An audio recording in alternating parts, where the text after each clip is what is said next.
Hello नमस्कार। आज આપણે અજમામાં મધમાખીનો રાઉન્ડ ચાલુ છે। મધ કાઢવાનો આજે રાઉન્ડ છે એટલે આપણે ફાર્મ ઉપર આવ્યા છીએ। ઘણા બધા લોકોને એવો સવાલ હોય છે કે તમારી પાસે કેટલી જમીન છે અને કઈ કઈ બાજુ છે। તો એવું જરૂર નથી કે આપણી પાસે જમીન પોતાની હોય। જમીન દાખલા તરીકે બીજા કોઈ ખેડૂતની હોય તો એનું ફળનીકરણ થતું હોય, એનું ઉપજ વધતી હોય, 20 થી 30% એની ઉપજ વધતી હોય એટલે અમે મધમાખીઓ રાખીએ તો એનું ફળનીકરણ થતું હોય તો એની ઉપજ વધે અને અમારું મધ બની જાય। તો તમે જોઈ શકો છો કે અજમાનું વાવેતર ચારે તરફ છે અને અજમામાં આપણે આજે કામ કરી રહ્યા છીએ। તો આ જેટલી પણ પેટીઓ દેખાય છે એ મધમાખીઓની પેટી છે। મધમાખી મધ હંમેશા પેટીની અંદર બનાવતી હોય છે। તો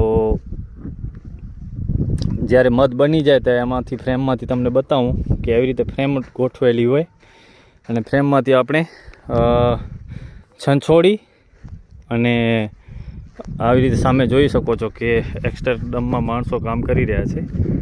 તો મધમાખીને છંછોડી અને એની વેક્સ અલગ કરી અને એવી રીતે આપણે ઊભી ફ્રેમમાં નાખીએ પછી આપણે એમાં મધ સાઈડમાં ચોંટી જશે।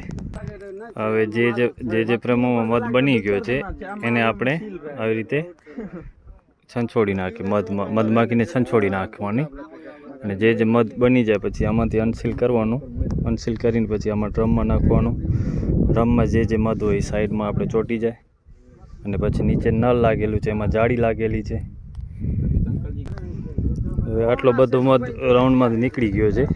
સવારથી આપણે ચાલુ છીએ, હમણાં 11:30 વાગે છે। આટલો મધ નીકળી ગયો છે, 600-700 કિલો નીકળી ગયો છે રાઉન્ડમાં અને હજી પ્રોગ્રેસ આખો દિવસ હાલશે। એટલે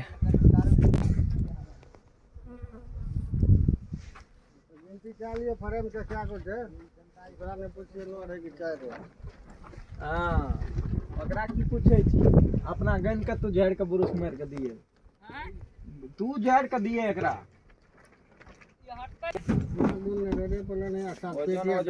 एक पैर गला तबा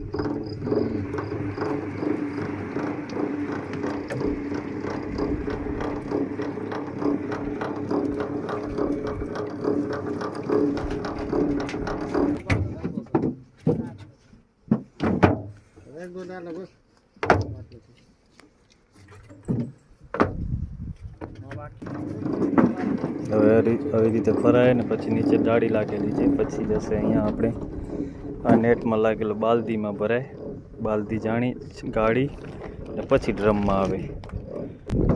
હવે અહીંયા ગાડી જારીમાંથી ડ્રમમાં આવે, પછી ડ્રમમાંથી સીધું આવે ઘરે સ્ટોરેજમાં। તો સ્ટેનલેસ ટાંકીઓ રાખેલી હોય તો એમાં પણ જાળી રાખેલી હોય અને મતલબ નોર્મલી નવા કપડાથી છાણેલી હોય। તો એમાં કોઈ જાતનું પ્રોસેસ નથી હોતો, કોઈ જાતનું ફિલ્ટર કરી નથી આપતા, રોહની જ કહેવાય। તમે સામે જોઈ શકો છો મધમાખીઓનો ગુણગુણાટ।